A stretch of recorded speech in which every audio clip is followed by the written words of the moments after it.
My older daughter Maggie was diagnosed with autism when she was 3 years and 4 months old, and I was completely and totally blown away and shocked. It had never even occurred to me that she might have autism until her doctor came into the room, and it was a brand new doctor. The pediatrician had never seen her before.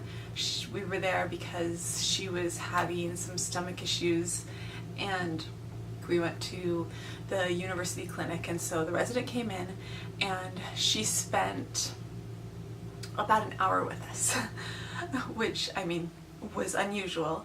And she interacted with Maggie. She let her hold her stethoscope, and she said, "Don't worry, there's no way she can hurt that thing. It's completely indestructible." And Maggie like had it in pieces. I think it did go back together. I hope it went back together.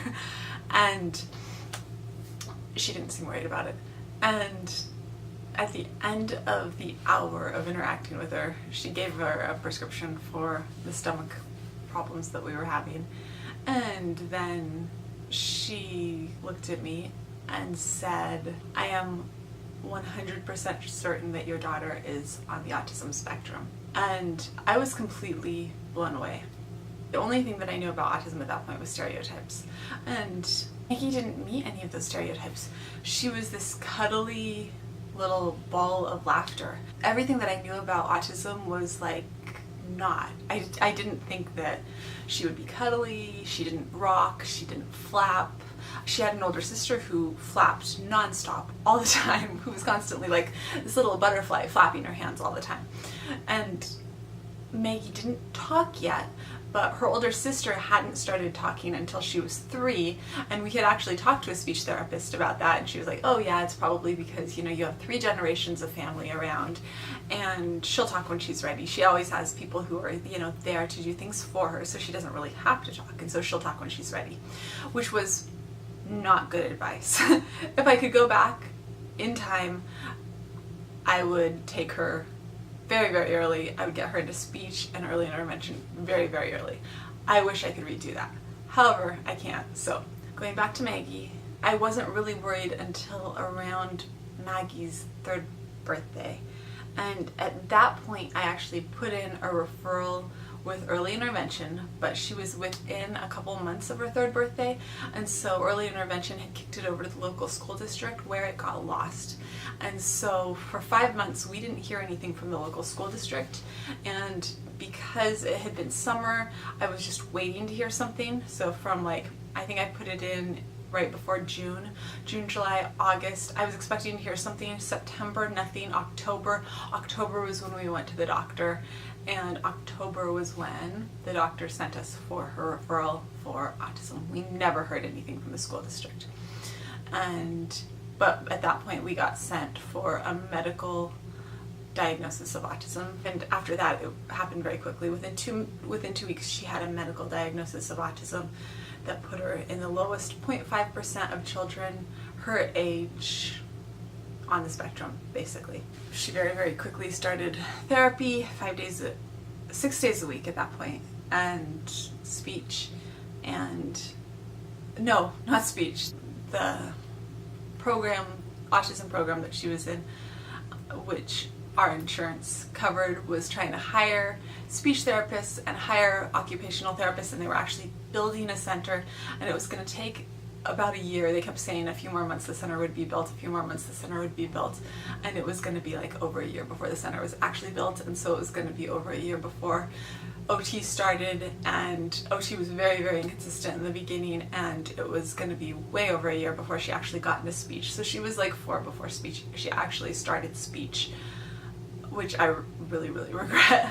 But what I really want to talk about is how for those first 3 years I didn't notice anything at all, and how if you had asked me, and when people asked me, I told them no, I didn't notice. I thought that she was developing totally normally, and then at some point in time maybe she just stopped developing normally. That was generally the answer that I gave doctors when they asked me. Yeah, no, she was developing normally, she was hitting her milestones, and then she stopped. I had all of those what to expect books, what to expect in the first year, what to expect, you know, on, and she was hitting her milestones, and then she wasn't. The thing is, so many of those milestones are gross and fine motor milestones, and she blows her gross and a lot of her fine motor skills out of the water. Like, she can still like stack blocks, and she does pretty good on a lot of her, she's awesome at her gross motor skills, and she isn't horrible at her fine motor skills. So if she'd been doing the ages and stages questionnaire, if she'd had the ASQ, it would have been glaringly obvious that there was something wrong from the beginning. But because so many of the books I was reading really put a lot of weight on gross and fine motor skills, there wasn't really a lot for me to worry about. And so I think that was part of why I didn't notice. But the other reason I think that I didn't notice was because in the beginning she was just so quiet, and that is kind of what I want to talk about today. I think, at least with my experience of autism and my experience with both of my girls who have autism, when they were very, very small, they were just really, really quiet and very, very unresponsive. And basically they were what a lot of people would call very, very good babies. In fact, they were perfect babies. They had almost no needs at all. And I realize that that's not every baby who has autism. That there's the other side of it, where you have babies who have autism whose parents describe them, like my older daughter, who have incredibly high needs, who never sleep. That was Sadie. And Sadie has ADHD. She didn't sleep for more than an hour the first 18 months of her life. She was the colicky, miserable baby that was so hard. And she's like the easiest, best, awesomest kid now. And so to have Maggie after that, to have this baby that like immediately, the first night of her life was just sleeping and sleeping and sleeping, who I had to wake up. And then she turned into this little toddler who was so easy. It was a dream come true. I mean, all she did, she slept, she ate, she had practically no needs. I mean, I did everything for her because obviously I was her mom, but she didn't ask for anything. I just did whatever I knew that she needed to be done. I changed her diaper because I knew her diaper needed to be changed. I fed her because I knew she needed food. She ate food when I gave her food. She slept when I put her in her bed.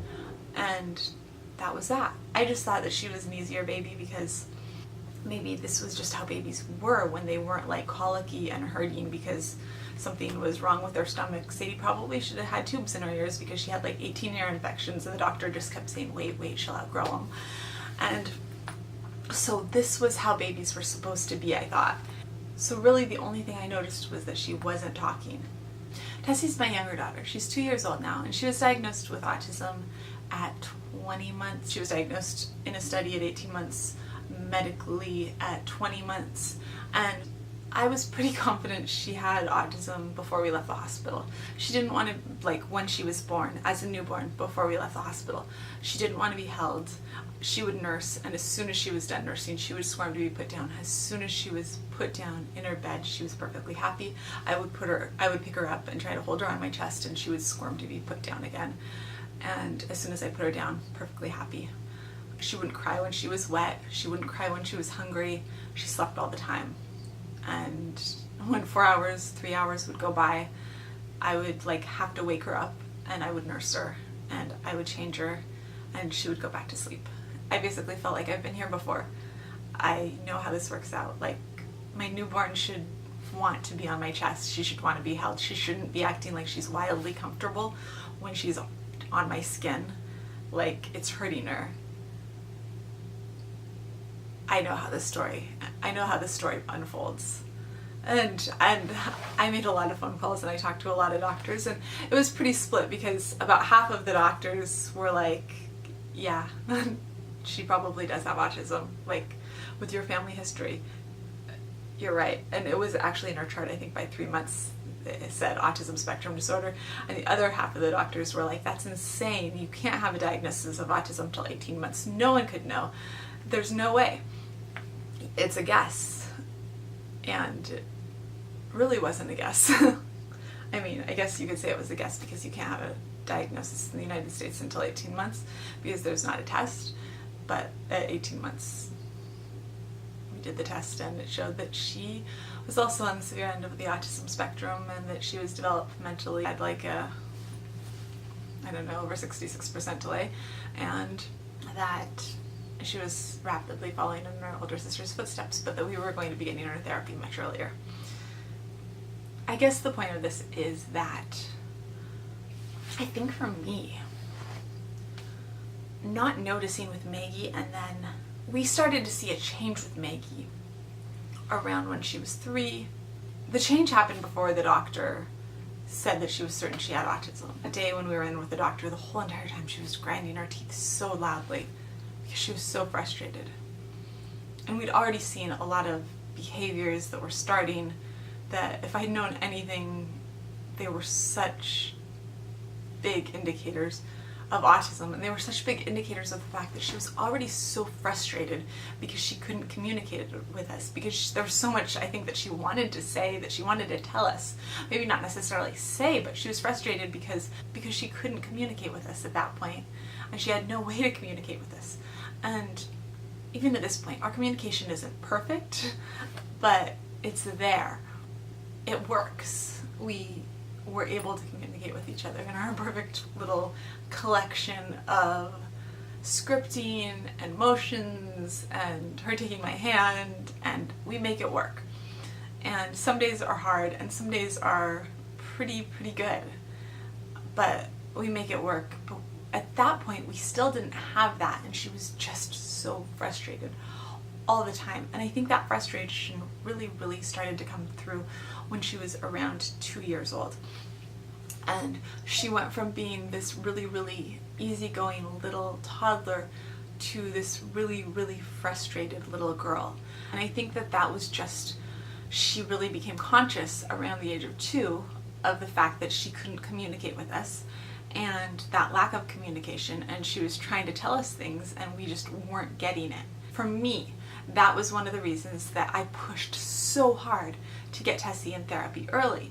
And now Tessie is around the same age when we started seeing all these behaviors from Maggie, and we haven't seen that yet for Tessie, but Tessie's like, we're starting with PECs, they're starting with PECs boards with Tessie, and Tessie's in speech, and Tessie's already like starting to find ways to communicate, where she's taking my hand and leading me places and bringing me things, and she's learning ways in therapy to communicate with me already, and taking my finger and pointing to things with my finger, which were things that Maggie started doing once she started therapy, but that she didn't really start doing before therapy. And I imagine that I'm better too, because I've been trained a lot more and have a lot more experience because of Maggie in how to communicate.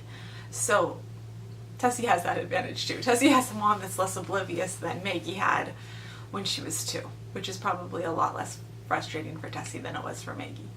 I do wonder when people talk about that sudden change, because I definitely saw a sudden change with Maggie around the age of 2. I know that change wasn't because she was this child who didn't have autism and she became this child who did have autism. She had had autism since she was born, just like Tessie had had autism since she was born, because they had always had autism.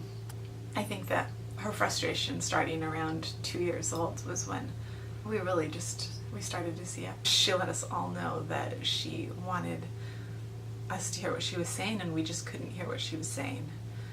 That was hard on everybody. But we learned together. Want to stay updated on all things autism around here? Hit the subscribe button down below and ring that bell if you don't want to miss a thing, and I will see you guys tomorrow. Bye.